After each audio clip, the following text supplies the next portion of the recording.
TikTok CEO Shou Chew facing some tough questions from lawmakers today while he was testifying for hours just about the data, national security concerns, also the social impact of his app. Yahoo Finance's Rochelle Akufo has been tracking all of this for us. She's live for us down inside the Beltway on Capitol Hill. Rochelle. That's right, Shauna. So, one of the people who was really an opponent of this, he didn't testify today, but all along he's been saying, look, some of these lawmakers are really rushing and being too hasty in trying to ban TikTok. Here's a look at our conversation with Congressman Jamal Bowman. I think we're moving too quickly to a conversation about a ban without having a real conversation about what's happening with TikTok and what's happening within the social media ecosystem.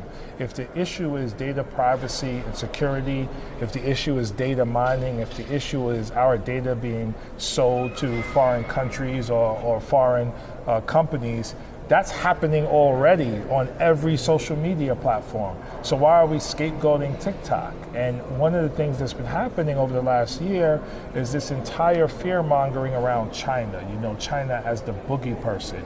And if that's the case, show me evidence that that's the case, but don't isolate or single out TikTok when all of the other social media companies, American companies, have done the same and or worse when it comes to data sharing.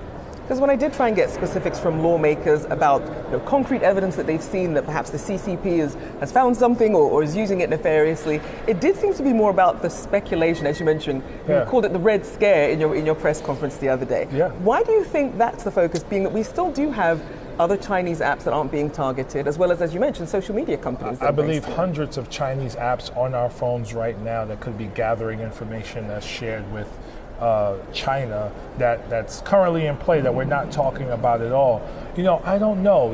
Facebook, it is well documented that Facebook looked the other way and allowed Russia to interfere in our 2016 election without telling anyone in real time as it was happening.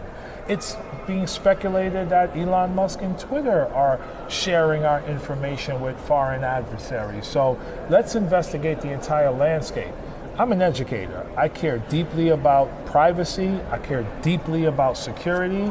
There are data brokers right now who are exchanging our data, trading our data, selling our data on all platforms. But we're not talking about that. We're just talking about TikTok. It's disingenuous, and governing shouldn't be done in this way. And you have been really calling for an honest conversation about this, because as you mentioned, if it's ending up through third parties in other countries, a ban really then wouldn't do any good then. It wouldn't. So what would the purpose of a ban be then? It would show that we are strong on China. We love being strong on China and strong on our adversaries, and it's more of a facade. And it's more about creating the perception of good governance. Good governance is protecting the American people, and we have done a terrible job at that because we still have people dying because they don't have health care. We still have children going to bed hungry. We had an insurrection just 2 years ago, and we have American social media platforms that's allowing our data to be bought and sold around the country. That's currently happening. These are facts. We have to get our own house in order and stop thinking that we need a foreign foil to be the best America that we could be.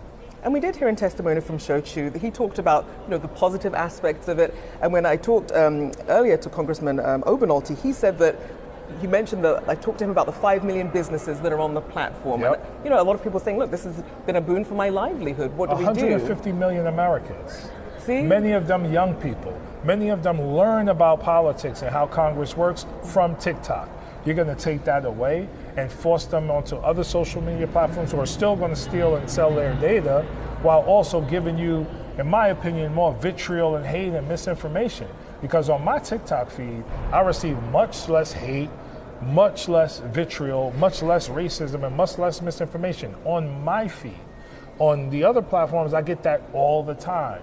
It seems to be, and there might be some evidence to this, that TikTok is just a better product than these American products, and American companies are now organizing to get rid of that better product so they can make more money. That's how our toxic capitalist system works. And you did hold a press conference really about free expression, and you had a lot of content creators there on TikTok who wanted to have their voices heard. What's been the reaction? Because we get the impression that, at least from the testimony today, that it's the people who are pushing for this. Yeah, it was very powerful, first of all. I got to meet so many people from all parts of the country who discovered their voice and found a place to share their voice and uplift their voice and connect with others around the world that they never would have connected with.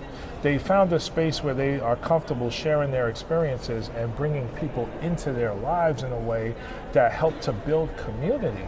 So TikTok as a caring community specifically for marginalized people is a powerful thing. It's what Facebook and Twitter and other places were supposed to be before the hate came in. We still have issues with safety and security on TikTok and everyone else. Let's deal with that instead of dealing with them as the boogie person that is trying to, facilitate Chinese espionage without any evidence whatsoever. And we know that a number of lawmakers have put forward bills to try and address this, not just for TikTok, but for the broader industry. What do you think then would be some good key elements that would really at least offer some of the protections that lawmakers are looking for? So the European Union has an example of this. They have a national privacy piece of legislation for the whole EU. We need something like that here. There's no federal legislation on privacy and security. That's what we need to be focused on, number one. Number two, big tech as a monopoly needs to be dealt with. And we introduced legislation last Congress. We haven't moved forward with that piece of legislation.